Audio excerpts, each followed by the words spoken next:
Hi Ashton, today's math lesson is on page 139 in your math book. This lesson is going to be for today and tomorrow, so you can spread it out over 2 days. You can watch the video however you want to, and this will not be due until Wednesday. Okay? So our goal for the day is to learn how to write ratios in 3 different ways, given a diagram or a description. So in this first example, there's a description, and we're going to learn what it means to write ratios. Okay, so it says Jace and Kaiko each take care of several birdhouses. Jace thinks his birdhouses are more popular, but Kaiko disagrees.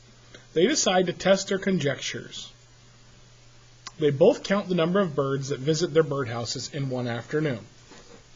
Jace counts 12 birds that visit his 5 birdhouses, while 15 birds visit Kaiko's 6 birdhouses.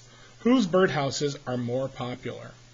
Okay, so some people might say, oh, well, 15 birds coming is more than 12, so Kaiko's birdhouses must be more popular. Well, you can't just think of it like that. That's why we have ratios to help us to better understand which one would be correct. So Jace says that 12 birds visit 5 birdhouses.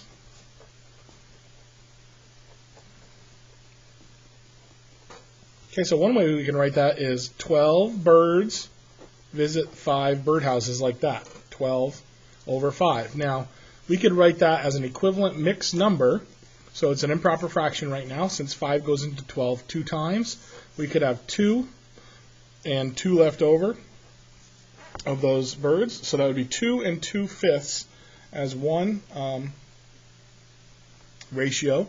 And then we have Kaiko, who had 15 birds visit 6 birdhouses. So we could set that up as an improper fraction, 15 over 6. Now 6 goes into 15 2 times to get 12, and that's 3 left over, so 2 and 3, 6. Or another way of saying that would be 2 and 1/2. So now if I look at the mixed numbers that I have 2 1/2, and I have 2 and 2/5. So if I was comparing those two numbers, 2 1/2 and 2 and 2/5, okay, we would need to ask ourselves which amount is greater. Okay. Well, they both have 2 as a whole number, right? Can you still see what I'm doing? Yes, you can. We both have 2 as our whole number, so we're really just comparing these fractions. So if we had to decide what's bigger, 1/2 or 2/5, okay, you might think about maybe drawing a little fraction bars, or just kind of demonstrating what you know about numbers already. If I cut one of my fraction bars in half, it would look like that. If I cut the other one into fifths, it would look like that, right? So 1/2 shaded looks like that. 2/5 shaded is slightly less than half, so we would say that 2 1/2 is greater than 2 and 2/5. All right. So that is one of the ways that we can use fractions, mixed numbers, to compare. So since 2 1/2 is greater, then we would say that Kaiko's birdhouses are more popular. They are visited more frequently than Jace's. Okay? So hopefully you're following along with me as we do that and filling in the work as we go. All right? Flip ahead to the next page, on page 140 now, where it says build understanding. Okay? It says Tyree's cat has a litter of black and orange kittens. The tape diagram shows the number of each color kitten in the litter, with each section representing one kitten. What are different ways that Tyree can compare the numbers of kittens? Okay, well, how many orange kittens are there? How many black kittens are there? Okay, according to this, there are 2 orange,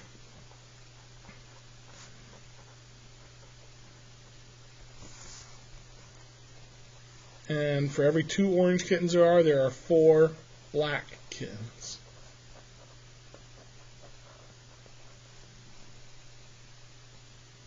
Okay, now for every 2 there are 4, right? So one of the things that we could do is we could set this up and we could think about if we cut each one of those numbers in half. So instead of having 2 orange kittens, what if I only had 1 orange kitten? Okay, what would that do to the number of black kittens? Well, it would cut that in half too.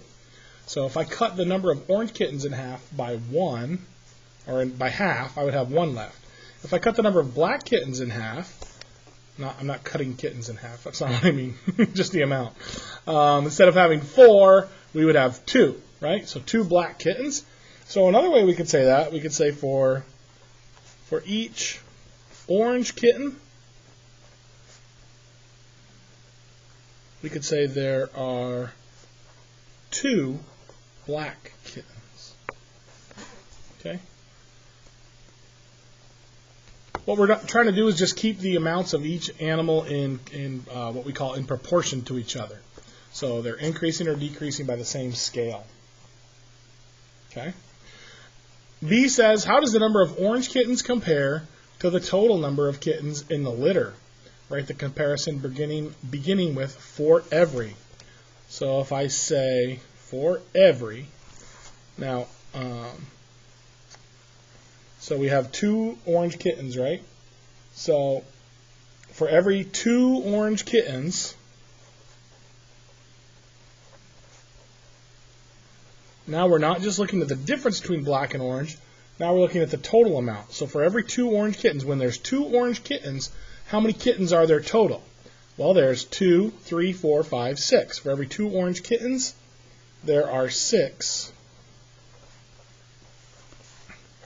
total kittens. See how it's just a little bit differently stated than the previous one? Up here, we're focusing on the difference between orange and black. Down here, we're just looking at the orange ones, but then we're comparing that to how it matches up with the number of total kittens. Okay? Kind of a tricky concept. Letter C says, how does the number of black kittens compare to the total number of kittens in the litter? Well, do it the same way. We start out with for every 4 black kittens,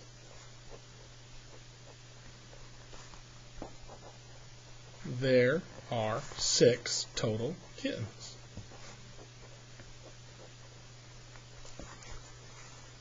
All right. Now D says, suppose each section of the tape diagram represents 2 kittens rather than 1 kitten. Will that change the comparisons in parts A and B? Why or why not? Well, we don't necessarily need to write this down. I just want you to think about this for a minute. If we're talking about proportions and rates and ratios, it doesn't matter if this represents 1 or 2 or 10. As long as each one represents the same amount, they'll stay in proportion to each other, and the ratio will remain the same. So if these orange kittens were, if each square represented 2 kittens instead of 1, so it would be 2, 4, 6, 8, 10, 12. So then you would have 4 out of 4 orange and 8 black. Okay, that's the same ratio as if there was 2 orange and 4 black. Okay, so I'm not going to have you do D. I'm not going to write that down because it's just a concept that we just sort of discussed here together.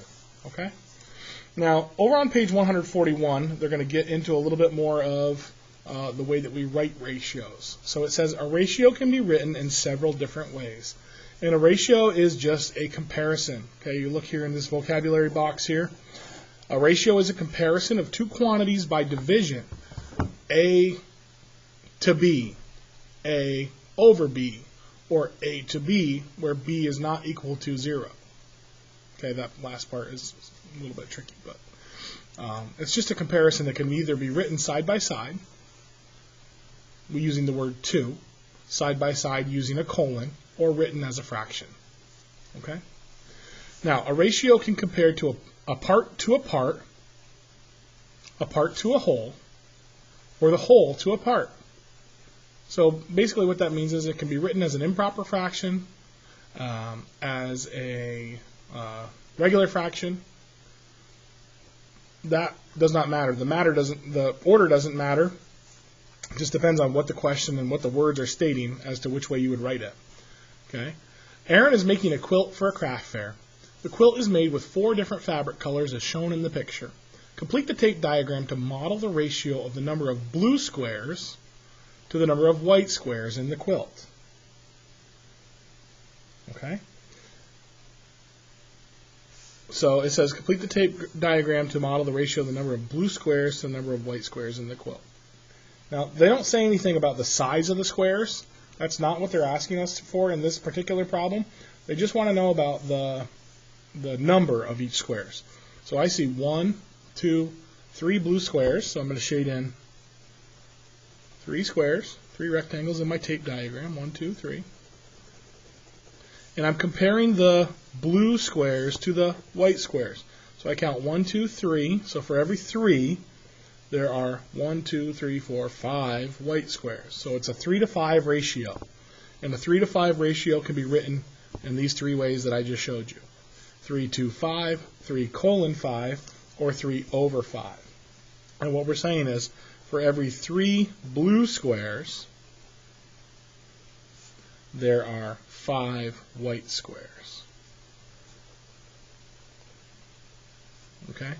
Now, just so you can kind of have a better understanding of this, let's say, for example, there was 2 quilts. Okay? Same identical quilts right next to each other. This quilt and then a partner right here that looked exactly the same. Since it's a 3 to 5 ratio, then when we had 2 quilts, we'd actually have 6 blue squares and 10 white squares. So because it stays the same rate, okay, increases, each number increased by the same rate, so that would mean that this could also be another fraction that would look the same, or another comparison would be 6 to 10. Okay, that would be sort of at the same rate or ratio as the first quilt. Okay. C says, write a part-to-whole or whole-to-part comparison about the quilt using symbols and using ratio language such as for each or for every. Okay, so let's just say that we were thinking about it in the opposite. Instead of 3 to 5, maybe we were saying 5 to 3. And let's say there were something along the lines of there are 15, well, 1, 2, 3, 4, 5, 6, 7, 8, 9, 10, 11, 12, 13, 14, yeah, 15. So you could say for every 3 blue squares, there are 15 total squares. Okay, so that would just be a statement that we could make an observation about what we see here. Okay, those 3 blues, every time there's 3 blues, there's going to be 15 total. If there was 3 more blues over here, there'd be another 15 total over there. Okay. D says for every small green square, there are 2 large green squares. So there's 1 small green, and I see 2 large green ones here. Does this mean that 1 out of every 2 green squares is small? Well, not exactly. Okay. In total, there are 3 green squares, right? So there are 1 plus 2, which equals 3 green squares. So we could say, so 1 out of every green square is small.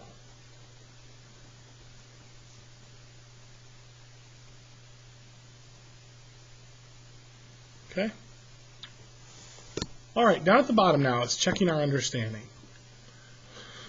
Describe in ratio language and with symbols the relationship between the number of tails and the number of legs on a dog. Okay? So for every 1 tail, there are how many legs on a dog? Unless there's been any horrible accidents or injuries, most dogs have 4 legs, right?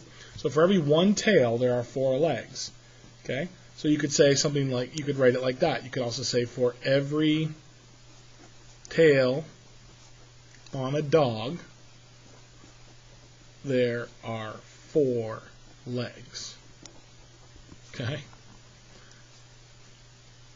All right, and number 2, a recipe that makes 8 cups of limeade uses 2 cups of lime juice.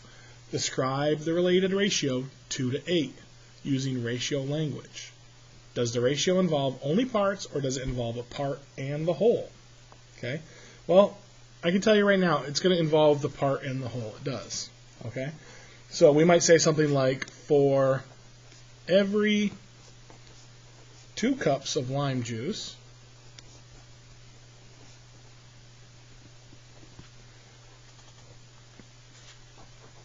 the recipe makes 8 cups of limeade. Okay, if you've ever done any cooking action, or if you've ever tried to find, if you were ever making any type of recipe like cookies or something, and you wanted to make more than what the recipe called for, you know that you would have to, if you wanted to double the amount of cookies that you wanted, you'd have to double every ingredient in order to do something. That's ratios. Okay, that is keeping everything in the same scale and at the same rate so that you have the amount that you actually want. Okay. All right. Now, if you want to, Ashton, this would be a good place for you to stop for today and let your brain kind of digest what we've done. And then tomorrow, you could continue on with the on your own. Okay. I will continue the lesson on the video. I'm going to let you just sort of check. I'm going to have you do this part on your own. Then you can come back in and check your work. And if it wasn't clear to you, then you'll want to just, obviously continue watching the video so that you can see how I did the rest of the lesson. And then hopefully the more practice and homework on page 143, you'll feel comfortable doing that front and back. Okay? As always, if there's any questions, just feel free to reach out to me, Ashton. I'm going to pause the video right now. Or actually, I want you to pause the video and try the on your own. Okay? I'm going to continue solving the problem so you can check it when you're done. Okay? All right, it says, in problems 3 and 4, a bag of trail mix contains 3 ounces of peanuts, 6 ounces of cranberries, 2 ounces of almonds, and 2 ounces of raisins. Write each ratio 3 different ways. Okay? So we could do, what is the ratio of ounces of peanuts to ounces of almonds? Well, it says peanuts, there are 3 ounces of peanuts, so that's 3. And to almonds, there's 2 ounces of almonds, so that would be a 3 to 2 ratio, which I could write like that. I could write 3 to 2, or I could write 3 over 2. Those are the 3 ways to represent ratios. Okay? Number 4, what's the ratio of ounces of cranberries to ounces of trail mix? Okay? Cranberries, there are 6 ounces of those. And then, whoops, I went blurry there. Okay, the total number of the ounces of trail mix would be all those amounts added together. So 3 plus 6 is 9, plus 2 more is 11, plus 2 more is 13. So that would be 6 out of the 13. So that's one of those part to whole ratios. 6 out of the 13 are cranberries, which could be written 6 to 13 like so, or 6 out of 13 like that. Okay? That makes a little bit more sense than the way that they originally showed it in the book. All right? Number 5 through 7, we're going to be using the information here about these different inches sized screws. In problems 5 and 6, a carpenter is buying materials. The carpenter needs 36 screws that are 1.5 inches long, 24 screws that are 2 inches long, and 12 screws that are 2.5 inches long.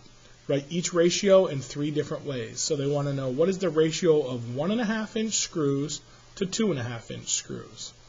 All right. Well, the 1.5 inch screws, it says there's 36 of them, so it's 36 to the 2.5 inch screws are, there's 12 of those, so it's 36 to 12, like that. So 36 to 12, which we could write 36 to 12, or we could write 36 over 12. Okay. Number 6, what is the ratio of the total length of the 2-inch screws to the total length of all the screws? Okay. Now, this is a very different question than this first one. Now they're not only asking us to find and identify the screw, but they want us to get the total length. So if there was 24 screws that are 2 inches long, that's 48 inches. Okay? And we're comparing that to the total length of all the screws. Holy smokes. So for the 2.5 inch screws, we know there's 12 of those. 2 inch screws, there's 24 of those. And 1.5 inch screws, there's 36 of those. So now I've got to find the total length of all of these. So in order for me to do that, I've got to multiply. I've got to do 12 times 2.5, 24 times 2, and 36 times 1.5. Okay, that's like a big jump in steps. Okay, 12 times 2.5, if I'm not mistaken. Let's see here. 0, 1, 9, 6, 4, 2. So that will be 25. 24 times 2, I already know is 48. And 36 times 1.5 would be 0, 3, 15, 18, 6, and 3. So that's 0, 14, 54. So now I've got 50. I know I'm kind of going off the rails here a little bit, Ashton. 54 plus 48 plus 25. 12.